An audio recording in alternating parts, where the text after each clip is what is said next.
I never sought to be a prophet. I was a man who watched, who wept, who longed for the glory of God to return to my people. 70 years in exile, our temple destroyed, and then, by the grace of the Almighty, we were free to return. But freedom without focus is dangerous. When we came back to Jerusalem, our hands were eager, our hearts filled with promises.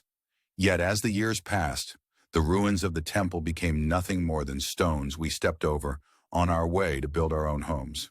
Not yet, they said. The time isn't right to rebuild the Lord's house. And what about their houses, grand and paneled, warm in winter and cool in summer? Meanwhile, the house of God lay in shambles. How could we expect blessing while our priorities mock the one who delivered us? The word of the Lord came to me, sharp and clear. Haggai, speak to my people.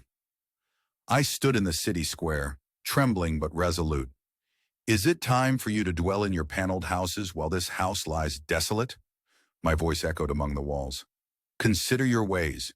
You've sown much but harvested little. You eat but are never satisfied. Why? Because my house lies in ruins, while each of you runs to his own house. Their eyes widened, their murmurs hushed. It wasn't just their comfort at stake, it was their souls. Today, I ask the same question. Look at your life. You chase wealth but feel empty. You build careers but neglect the eternal. Your energy drains, your peace fades. Why? Because God's house, His presence, His priorities is forgotten. But there is hope. There is always hope.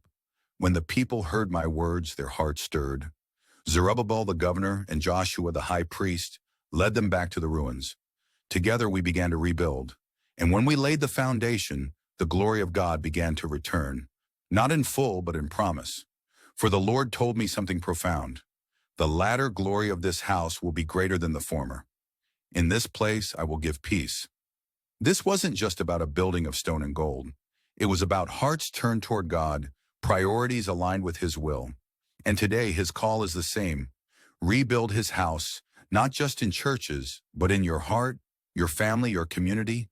Make Him your priority, for only then will you find the peace you seek. The glory of God is waiting to return. Will you make room for it? Will you rebuild? The choice is yours, just as it was mine.